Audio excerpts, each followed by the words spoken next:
Hello दोस्तों, आपका स्वागत है आपके अपने यूट्यूब चैनल आरपी विजन में। आज हम बिहार बोर्ड से संबंधित क्लास 6 के अध्याय यानी प्रश्नावली 1.1 को शुरू करने से पहले इसके इंट्रोडक्शन के बारे में जानेंगे।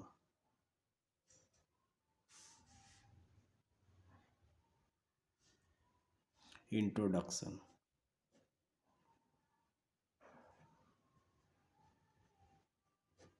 यानी इसके परिचय के बारे में जानेंगे।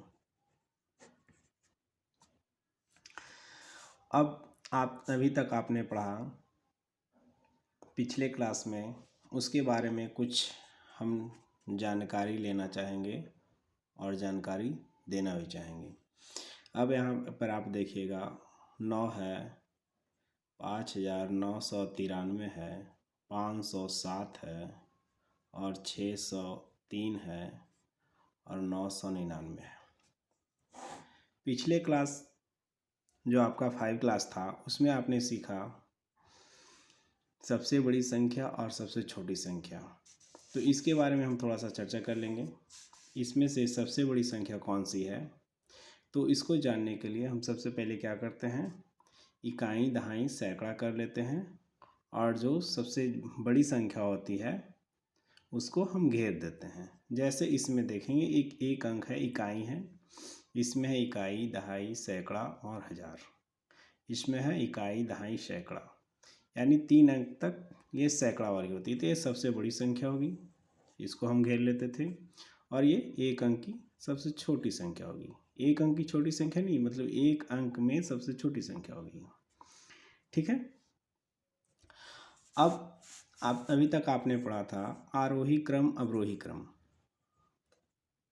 आरोही क्रम और अवरोही क्रम।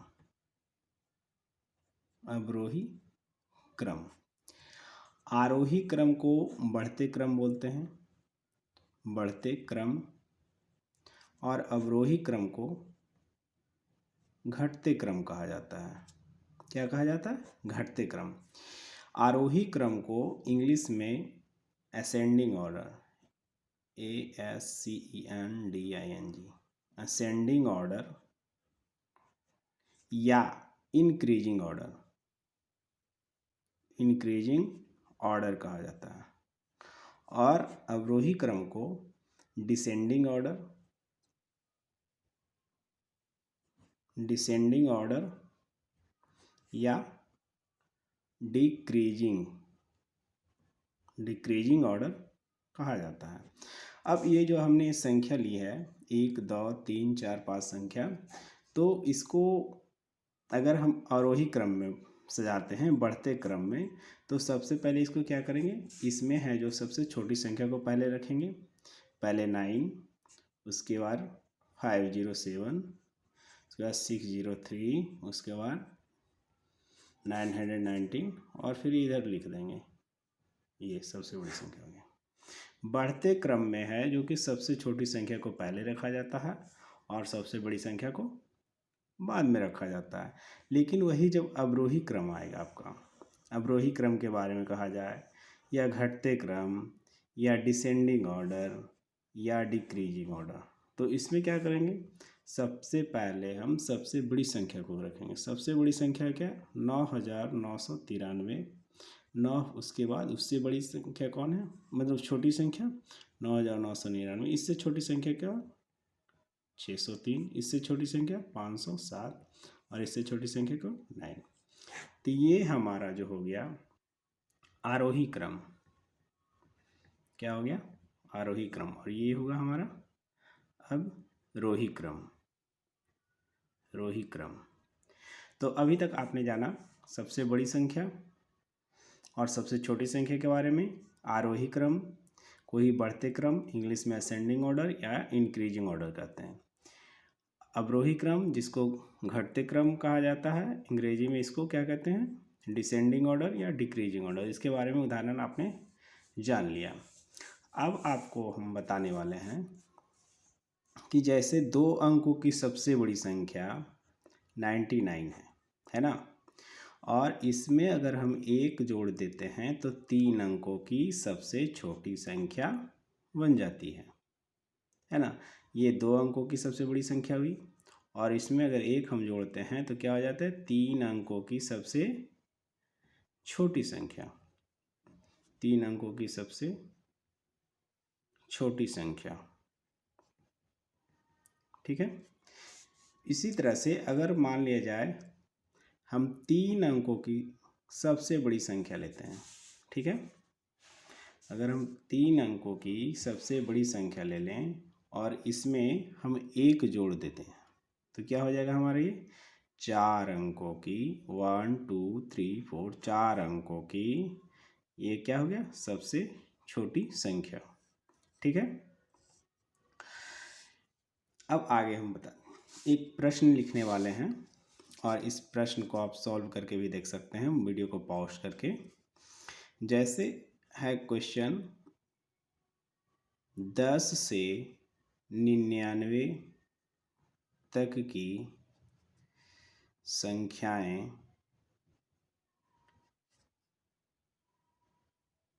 2 अंकों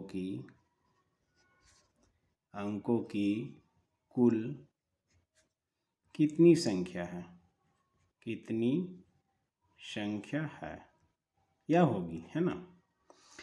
तो इसको हम प्राप्त करने के लिए 10 से 99 तक, सबसे छोटी संख्या 10 है और सबसे बड़ी संख्या यहाँ क्या है, 99 है। इन दो संख्याओं के बीच में अब हम 10 से 99 तक लिखने लगे तो कितना टाइम होगा, फिर उसको काउंटिंग करेंगे, है ना।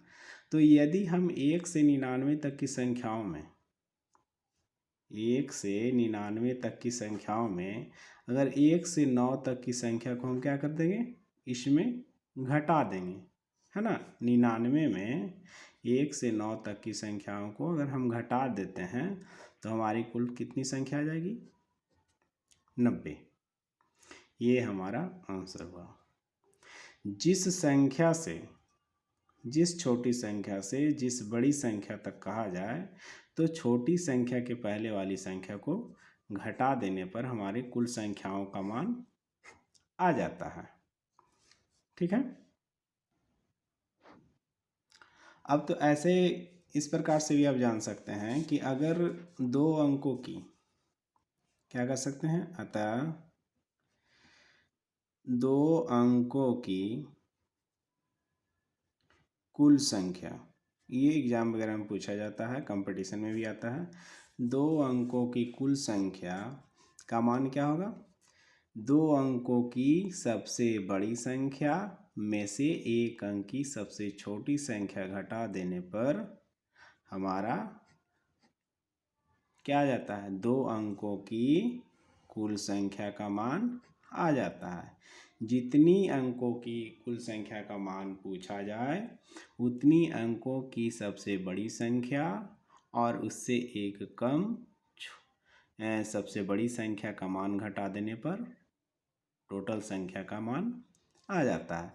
मान लिया जाए यहाँ पर दो अंकों की कुल संख्या, अगर ये 3 अंकों की पूछ लिया जाए, ठीक है ना, तो 3 अंकों की कुल संख्या, तो 3 अंकों की सबसे बड़ी संख्या और माइनस 2 अंकों की सबसे बड़ी संख्या, इसको घटा देने पर 3 अंकों की कुल संख्या का मान क्या आ जाएगा, हमारा प्राप्त हो जाएगा। ठीक है।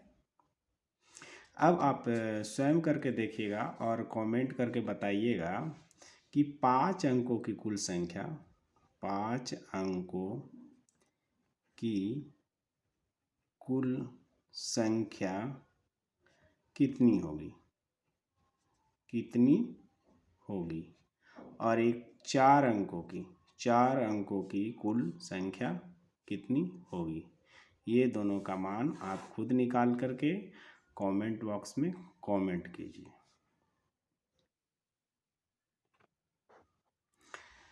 अब हम आगे जानेंगे जो कि हमारे एग्ज़ाम वगैरह के लिए काफ़ी महत्वपूर्ण है और आगे के क्लास के लिए भी काफ़ी महत्वपूर्ण रखने कुछ योग बातें हैं। तो चलिए, याद रखने योग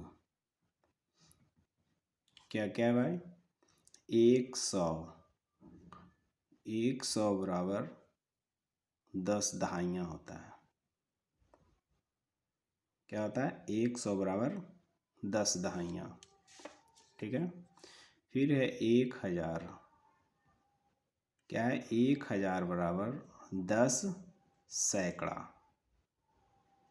1000 बराबर 10 सैकड़ा, यानी एक सैकड़ा में, एक सैकड़ा, सैकड़ा किसको कहते हैं? एक सैकड़ा में कितना होता है? 100 होता है। और 1000 में 10 सैकड़ा होता है, यानी टोटल 10 से अगर गुना कर दिए तो ये देखो 1000 का मान आ गया। इसी तरह से 1 लाख, 1 लाख में 100,000 होता है। 100,000 है ना? 100,000 होता है। और अगर इसको हम सैकड़ा में परिवर्तित करें, ठीक है ना, 1000 में 10 सैकड़ा होता है, और 10,000 में कितना सैकड़ा होगा? तो ये हो जाएगा 1000, 100 गुना 10 बराबर 1000, क्या हो जाएगा? सैकड़ा, है ना? ठीक है। अब है आपका 1 करोड़। 1 करोड़, 1 करोड़ बराबर 100 लाख होता है। 100 लाख। और इसको अगर 1000 में परिवर्तित कर दे तो 10,000 हजार, 10,000 हजार। इसके अब ये जो 10,000 हजार लिखे हैं, ये जो है आपको आगे जा कर के पूरी तरह से समझ में आएगा, जिसमें हम अल्प विरामों को प्रयोग करने के बाद आपको भारतीय संख्यांकी पत्ती और अंतर्राष्ट्रीय संख्यांकी पत्ती के बारे में आपको बताएंगे। ये सारी बातें इसी वीडियो में हम बताने वाले हैं। अब है अल्प विरामों का प्रयोग, है ना? इसके बारे में आप भी जान लीजिए।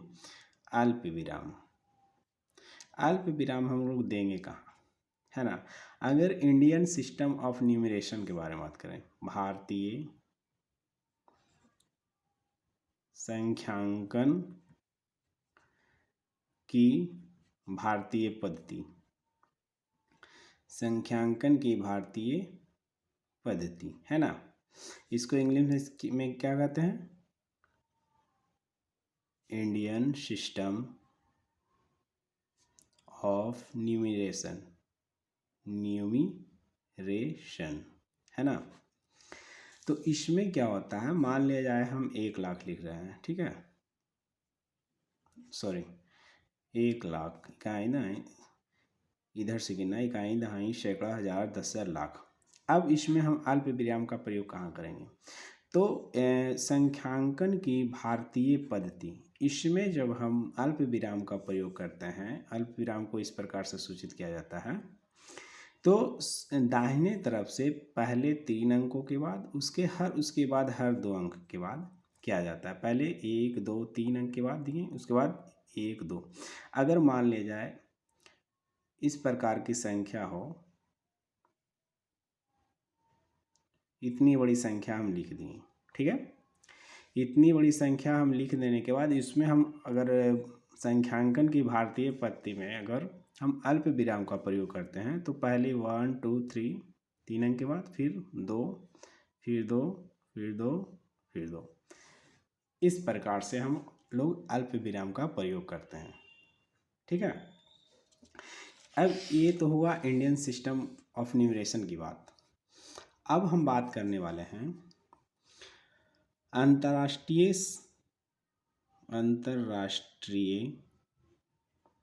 संख्यांकन पद्धति, संख्यांकन पद्धति। अंतर्राष्ट्रीय संख्यांकन पद्धति को इंग्लिश में क्या बोलते हैं? इंटरनेशनल, यानी TIONL, national system, SISTEM, system of numeration, numeration, है ना? अंतर्राष्ट्रीय संख्यांकन पद्धति, इसमें क्या किया जाता है? इसमें यानी संख्यांकन के अंतर्राष्ट्रीय पद्धति में इकाई, दहाई, 100, हजार और आगे मिलियन एवं बिलियन का प्रयोग किया जाता है। और अल्प विराम दाहिने तरफ से प्रत्येक तीसरे अंक के बाद आता है। जैसे मान लीजिए एक संख्या हम लिख देते हैं, बहुत बड़ी संख्या लिख रहे हैं, जिसको हम खुद अभी गिने नहीं, है ना, कि ये संख्या कितनी है। ये इतनी बड़ी संख्या है, हमें नहीं पता है कि कहाँ पर क्या लगाना है, यानी हमें नहीं यानी आपको। तो अंतर्राष्ट्रीय संख्यांकन पद्धति में अगर आप इसमें अल्प विराम का प्रयोग करते हैं तो दाहिने तरफ से 1 2 3 1 2 3 1 2 3 1 2 3 1 2 3 1 2 3, यानी हर तीसरे अंक के बाद अल्प विराम का प्रयोग किया जाता है। ठीक है, यहाँ तक आपने जान लिया। अब है कि ये हुआ संख्यांकन की भारतीय पद्धति और ये अंतर्राष्ट्रीय संख्यांकन की पद्धति। अब इस दोनों में क्या संबंध है, कैसा संबंध है, इसके बारे में हम जानेंगे। जैसे कि भारतीय पद्धति में है ना, संख्यांकन की भारतीय पद्धति में 10 लाख बोला जाता है, लेकिन अंतर्राष्ट्रीय संख्यांकन की पद्धति में 10 लाख को 1 मिलियन बोला जाता है। ठीक है ना, ये सब बातें आप लोग याद रखिएगा ताकि किसी भी प्रश्न को हल करने में आपको काफ़ी सहायता मिलेगी। और ये जो प्रश्नावली है 1.1 इसी से संबंधित है। तो 1 करोड़ हम लोग भारतीय पद्धति में बोलते हैं, लेकिन इसे अंतर्राष्ट्रीय संख्यांकन पद्धति में 1 नहीं बल्कि 10 मिलियन बोलते हैं। ठीक है, अब 10 करोड़ को भारतीय संख्यांकन पद्धति में 10 करोड़ ही बोला जाता है, लेकिन अंतर्राष्ट्रीय में इसे 100 मिलियन बोलते हैं। 100 मिलियन बोला जाता है या कहा जाता है। इसमें 1 अरब और इसको 100 करोड़ बराबर क्या हो जाएगा, 1000 मिलियन। 1000 मिलियन और इसको 1 अरब को क्या बोलते हैं, 1 बिलियन। 1 बिलियन है ना, समझ गया ना। 10 लाख को अंतर्राष्ट्रीय संख्यांकन पद्धति में 1 मिलियन, 1 करोड़ को अंतर्राष्ट्रीय संख्यांकन पद्धति में 10 मिलियन, 10 करोड़ को 100 मिलियन, 1 अरब को 1 बिलियन कहा जाता है। ठीक है, अब जो है इसको हम थोड़ा सा डिटेल में समझेंगे।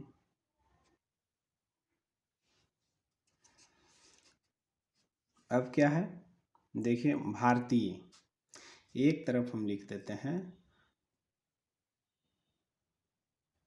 भारतीय संख्यांकन पद्धति, है ना। और एक तरफ ये लिखते हैं हम, क्या लिखते हैं, अंतर्राष्ट्रीय संख्यांकन पद्धति। ठीक है, इसके बारे में हम दोनों में डिफरेंट क्या होता है इसके बारे में हम समझेंगे विस्तृत से। इसमें इकाई को इकाई बोला जाता है। ठीक है, इकाई को इकाई बोला जाता है, इसमें भी इकाई ही होता है।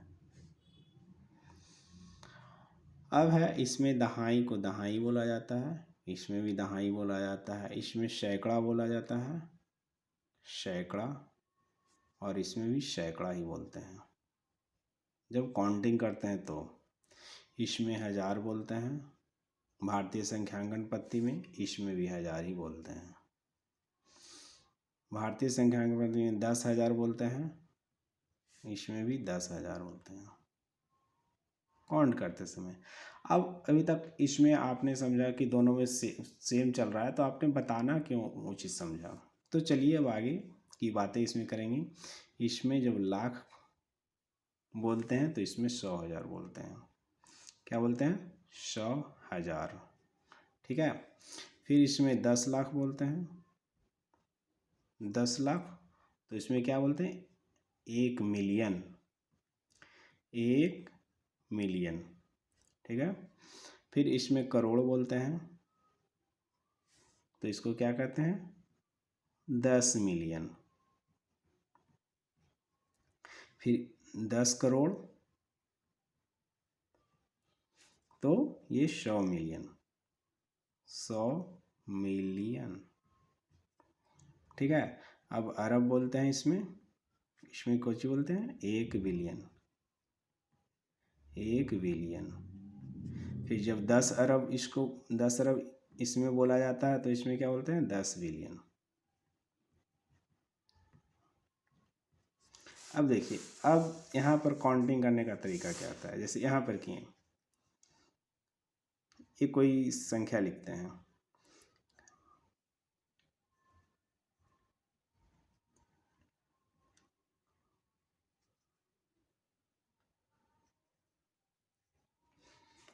अब इसको मान लिया जाए यही संख्या को हम 2 बार लिख दिए,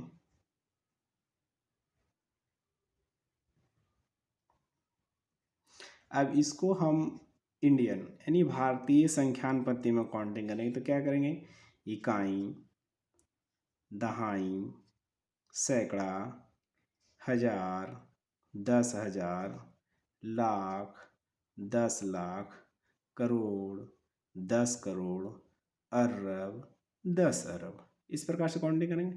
लेकिन अगर हम अंतर्राष्ट्रीय संख्यांकन पद्धति में काउंटिंग करेंगे तो क्या करेंगे, इकाई, दहाई, सैकड़ा, हजार, 10,000, 100,000, 1 million, 10 million, 100 million, 1 billion, 10 billion, इस प्रकार से करेंगे। और इसको अभी हमने बताया कि अगर अंतर्राष्ट्रीय पद्धति में हम अल्प विराम का प्रयोग करते हैं तो हर तीसरे अंक के बाद, ठीक है। इंडियन में पहले 3, उसके बाद फिर 2-2, ठीक है। यहाँ तक आपने समझ लिया। अब आपको कमेंट करके बताना है, कमेंट सेक्शन में क्या बताना है। आपको 4 क्वेश्चन में देता हूँ। 1 लाख में 1 लाख बराबर कितना मिलियन होता है, 1 लाख बराबर कितना मिलियन होता है। दूसरा, 1 मिलियन, 1 मिलियन से कितना करोड़ बनता है, ठीक है। तीसरा क्वेश्चन है 1 बिलियन, 1 बिलियन में कितना मिलियन होता है। और चौथा है 1 लाख को अंतर्राष्ट्रीय पद्धति में क्या कहा जाता है, पद्धति में क्या कहते हैं, क्या कहा जाता है, ठीक है। ये हमारा अभी तक का हुआ था इंट्रोडक्शन। अब आगे की बात जो कि प्रश्नावली 1.1 में है, इसके बारे में हम डिटेल करेंगे। तो चलिए, प्रश्नावली 1.1, ठीक है। तो 1.1 में है, पहला क्वेश्चन है 1 का एम 1 लाख है ना, में 1 लाख बराबर 1 लाख बराबर क्या है, खाली स्थान दिया हुआ है ना, उसके बाद 10,000। तो अगर इसको बनाने में दिक्कत हो रही है तो प्लीज़ पीछे जाइए और जो इंट्रोडक्शन बताया गया उसको सही से देख लीजिए। तो इसमें क्या होगा, 1 लाख बराबर 10,000।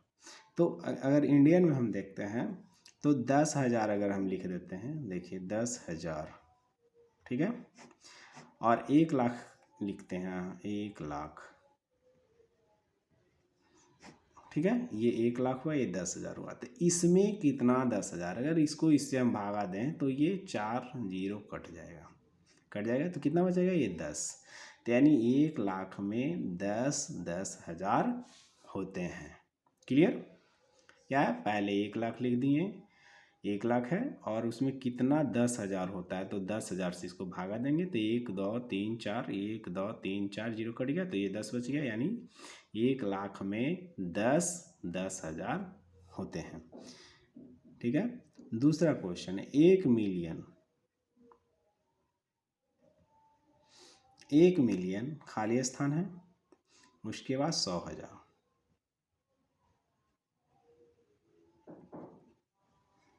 ठीक है, 1,100,000, ठीक है। तो अगर हम इसको हम देखेंगे, 100 लिख दिए, फिर 1000 लिख दिए, ठीक है, 100 पहले लिख दिए, फिर 1000, 1000 में 3 जीरो होता है, ये हो गया। उसके बाद 1 मिलियन में कितना होता है, 1 मिलियन बराबर होता है 10 लाख। हम यहाँ पे 10 लाख लिख देते हैं, ठीक है। अब इसको इससे भागा देते हैं, तो चलो इसको हम नीचे ही लिख देते हैं, 1 2 3 4 5 जीरो, है ना, 1 2 3 4 5, 1 2 3 4 5, तो कितना बचा, 10। यानी 1 मिलियन में 10, 100, 1000 होते हैं, ठीक है, क्लियर। अब चलिए आगे बढ़ते हैं, ठीक है। तीसरा प्रश्न है 1 करोड़।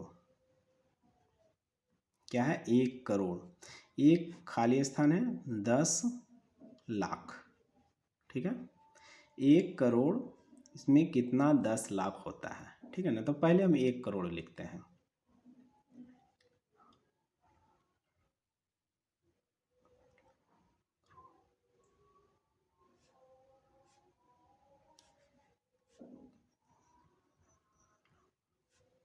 करोड़, इकाई, दहाई, सैकड़ा, हजार, 10,000, लाख, 10 लाख, करोड़, 1 करोड़ हो गया ये आपका। अब इसमें कितना 10 लाख होगा, तो इकाई, दहाई, सैकड़ा, हजार, 10,000, लाख, 10 लाख हो गया। अब इसको काटिए, 3 3 2 2 1 1, कितना बचा, 10। यानी 1 करोड़ में 10 10 लाख होते हैं, क्लियर है। अब देखिए आपका चौथा है, यानी डी, प्रश्नावली 1.1 का चौथा क्वेश्चन है, आप अपने बुक से मिला लीजिएगा कि 1 करोड़, ठीक है, फिर है 1 करोड़ में कितना मिलियन होता है, 1 करोड़ में कितना मिलियन होता है। तो अभी हम बताए थे कि 1 मिलियन, ठीक है ना, 1 मिलियन में कितना होता है, 10 लाख, है ना। 1 मिलियन में क्या होता है, 10 लाख। तो ये पहले हम 10 लाख लिख देते हैं, इकाई, दहाई, सैकड़ा, हजार, 10,000, लाख, 10 लाख, ये 10 लाख हो गया। अब 10 लाख और यहाँ 1 करोड़, 1 करोड़ में कितना है, तो 1 करोड़ को ऊपर लिखेंगे, इकाई, दहाई, सैकड़ा, हजार, 10,000, लाख, 10 लाख, करोड़। अब इसको काटिए, 1 2 3 4 5 6 7, नहीं, 1 2 3 4 5 6, 1 2 3 4 5 6, 6 जीरो से 6 जीरो खत्म हो गया। अब बच गया कितना, 10। यानी 1 करोड़ में कितना होते हैं, 10 मिलियन, ठीक है। अब है पांचवा क्वेश्चन हमारा है 1 मिलियन। क्या है, 1 मिलियन, खाली स्थान है लाख। तो यहाँ पे जो है स्पष्ट रूप में पहले मैं बता चुका हूँ कि 1 मिलियन बराबर क्या होता है, 10 लाख, है ना, जो कि भारतीय संख्यांकन पद्धति में 10 लाख बोला जाता है और अंतर्राष्ट्रीय संख्यांकन पद्धति में 1 मिलियन होता है। तो 10 लाख, यहाँ लाख दिया हुआ, ये 10 बनाएगा, ये आपका क्लियर हो गया 1 का 1, ठीक है ना। 1 का जितना भी क्वेश्चन था प्रश्नावली 1.1 का 1 का 5 क्वेश्चन था, ये आपका क्लियर हो गया, ठीक है। अब चलिए दूसरे प्रश्न की ओर। तो दूसरा प्रश्न के लिए आपके पास बुक है, यहाँ देख सकते हैं, इसमें क्या लिखा हुआ है, 73 लाख। चलिए एक सेकेंड, इसमें है 73 लाख। यहाँ पहला क्वेश्चन, दूसरा क्वेश्चन देखिए, प्रश्न 2 में है, ये आपका हो गया प्रश्नावली 1.1 का दूसरा क्वेश्चन, सही स्थानों पर अल्प विराम लगाते हुए संख्यांकों को लिखिए। तो यहाँ क्या है, 73,75,307। तो दो का पहला का होगा 73,00,000, 73,75,000, 75,300, क्या होगा 75,307, है ना। अब इसको गिन लीजिए, इकाई, दहाई, सैकड़ा, हजार, 10,000, लाख, 10,00,000, है ना। तो ये क्या हुआ आपका 73,75,307।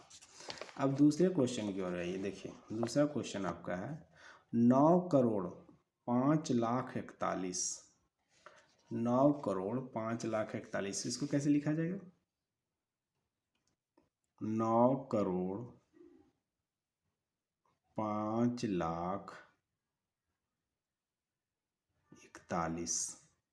अब इसको गिन लीजिए, इकाई, दहाई, सैकड़ा, हजार, 10,000, लाख, 10,00,000, करोड़। 9,05,41,। ठीक है। अब आइए तीसरे प्रश्न की ओर। क्या है, 7,52,00,000, 7,52,00,000, 21,302, है ना। अब देखिए ये तीसरा नहीं था, ये बी था, दूसरा का बी था, है ना। अब ये सी क्वेश्चन में आइए। तो इसमें है 7,52,21,302। देखिए आप इसको गिनिए, इकाई, दहाई, सैकड़ा, हजार, 10,000, लाख, 10,00,000, करोड़। 7,52,21,302।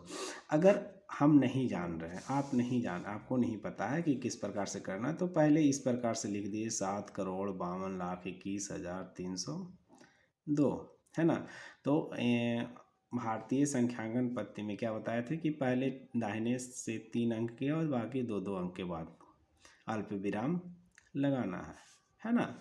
3 अंक के बाद फिर 2, फिर 2, फिर 2, जो बच गया 1 रह जाएगा, है ना। अब चौथा में क्या है जो देखिएगा, चौथा में है 58 मिलियन। 1 मिलियन में 10 लाख होता है, तो 58 मिलियन में क्या होगा, 58,423,202, है ना। तो देखिए इसको लिखें, 58,000,000 हो गया 423,202। तो इसको अगर हम इंडियन में करेंगे, तो इंडियन में लिखा हुआ नहीं है क्योंकि मिलियन 10,000 में बात किया गया है। 58,423,000, तो इसको 202। तो इसमें हम बताए थे कि पहले दाहिने तरफ से 3 अंक, उसके बाद फिर 3-3 अंक के बाद लिखा जाता है, यानी कॉमा दिया जाता है। ठीक है। अब 5वां ई नंबर है। ई नंबर में देखिए, ई नंबर का प्रश्न 23,30,010, 23,30,010। तो 23 लाख पहले नहीं देते हैं, 23,30,010। अब इंडियन में लिखा हुआ है तो इंडियन में लिखेंगे, दाहिने तरफ से 3 फिर 2 फिर 2। ये हमारा क्लियर हो गया।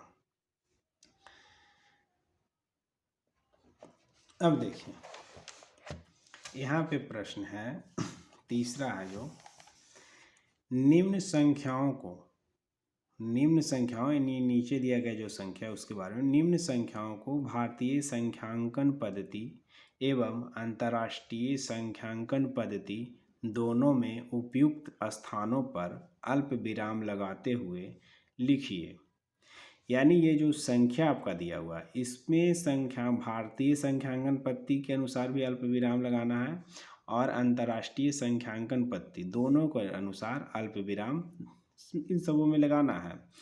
उपयुक्त स्थान पर अल्पविराम लगाते हुए लिखिए तथा उनके संख्या का नाम भी लिखिए, है ना, कि कितना लिखा हुआ है, इंडियन में कितना लिखा हुआ है और अंतर्राष्ट्रीय संख्यांकन पद्धति यानी इंटरनेशनल सिस्टम में क्या लिखा हुआ है। तो पहला संख्या हम लिख लेते हैं, ए में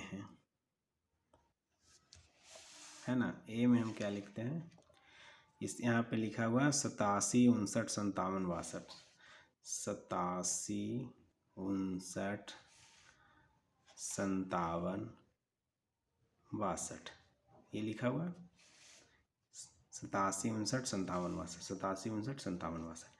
अब इसको हम इंडियन में अगर हम लिखेंगे भारतीय संख्यांकन पद्धति में, तो इसमें पहले हम अल्प विराम लगाएंगे, तो अंतर्राष्ट्रीय के हिसाब से तो लगेगा नहीं, भारतीय के हिसाब से लगेगा, तो पहले दाहिने से 3 अंक, उसके बाद 2 अंक के बाद लग गया। तो क्या हुआ, अब इसको इकाई दहाई कर लेंगे, इकाई दहाई सैकड़ा हजार 10,000 लाख 10 लाख करोड़, तो क्या हो जाएगा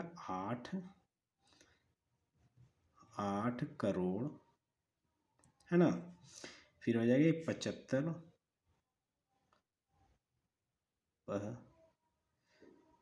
75 हजार 95, नहीं सॉरी करोड़ है ना, तो ये लाख हो जाएगा, 75 लाख हो जाएगा, क्योंकि यहाँ तक लाख आया। देखिए इकाई दहाई सैकड़ा हजार 10,000 लाख 10 लाख, तो 75 लाख, और ये होगा 95,762, ठीक है। 8 करोड़ 75 लाख 95,762। लेकिन इसको हम अंतर्राष्ट्रीय पद्धति में लिखेंगे तो उसके अनुसार काउंट करेंगे। देखिए इसी को हम फिर से लिखते हैं, 87 59 57 62, है ना। तो इसमें 3 अंक के बाद लगेगा अल्पविराम, पहले 3 फिर 3, जो बच गया, ठीक है। अब इसको इकाई दहाई सैकड़ा हजार 10,000 100,000, है ना, 100,000, उसके बाद मिलियन 10 मिलियन, तो ये 10 मिलियन हुआ, यानी ये हुआ क्या हुआ 87 मिलियन, ठीक है। यहाँ पे इकाई दहाई सैकड़ा हजार 10,000 100,000, 100 यहाँ आ गया, तो यानी 595 क्या होगा हजार, 595,000, ठीक है।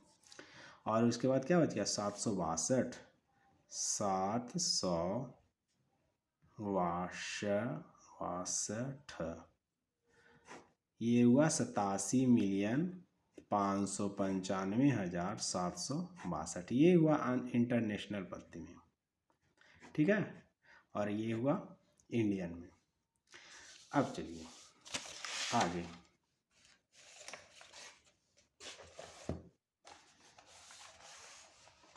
देखिए यहाँ पर बी क्वेश्चन है, क्वेश्चन प्रश्न से मिला लीजिएगा, बाकी हम लिख लेते हैं इधर से, ठीक है। बी में लिखा हुआ है, यानी 3 का बी में लिखा हुआ है 85 46 22 83। अब इसको भारतीय पद्धति में पहले लिखते हैं, भारतीय के अनुसार इसको अल्पविराम लगाते हैं, उसके बाद इसको लिखते हैं। तो भारतीय में होता है दाहिने साइड से 3, उसके बाद 2 2, है ना। अब इकाई दहाई करिए, इकाई दहाई सैकड़ा हजार 10,000 लाख 10 लाख करोड़, ठीक है।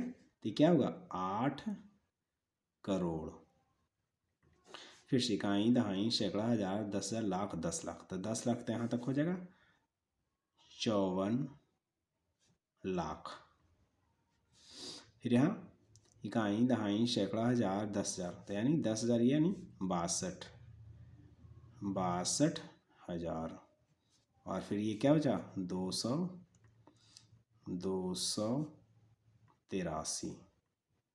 ठीक है, ये भारतीय प्रति में हो गया 8,54,00,000 8,54,62,63।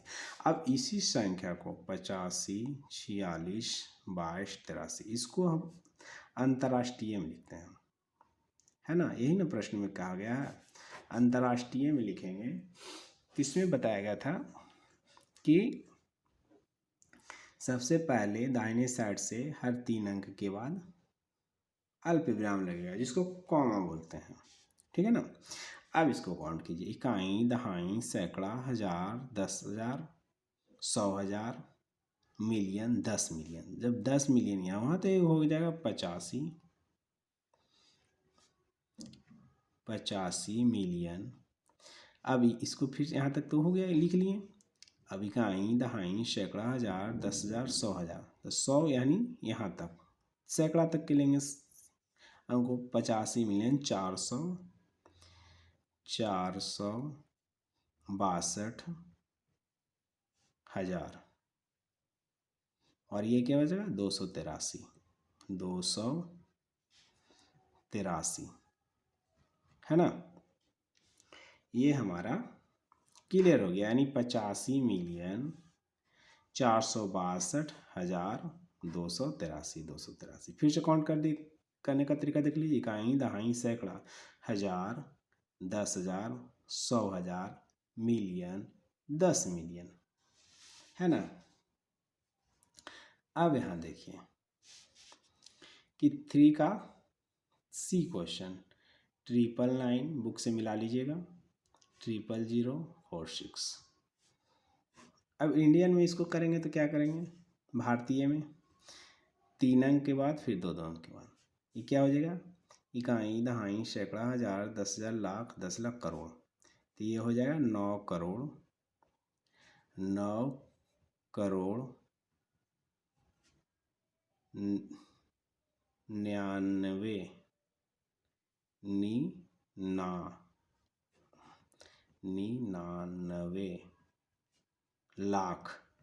99 लाख और ये 46 है ना। 9,99,46,000 ये हो गया। ये हुआ इंडियन में, ये ना प्रश्न कहा गया। अब इसको हम क्या करेंगे, अंतर्राष्ट्रीय में इसको लिखेंगे,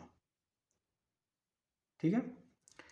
तो अंतर्राष्ट्रीय में लिखेंगे तो इसको पहले 3 अंक के बाद लगाते हैं, क्या लगाते हैं, अल्प विराम यानी कॉमा। अब काउंट कीजिए, इकाई, दहाई, सैकड़ा, हजार, 10,000, 100,000, मिलियन, 10 मिलियन। 10 मिलियन यानी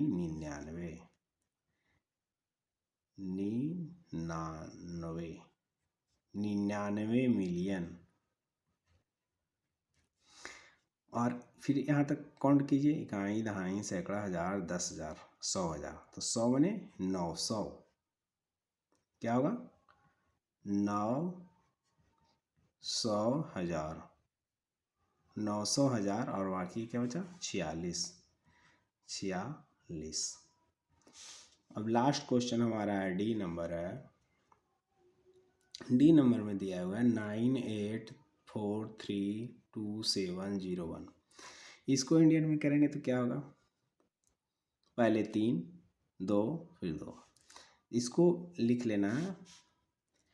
और इसको लिखेंगे, क्या लिखेंगे इंडियन में, इकाई, दहाई, सैकड़ा, हजार, 10,000, लाख, 10 लाख, करोड़। 9 करोड़ फिर क्या हो जाएगा 84 लाख,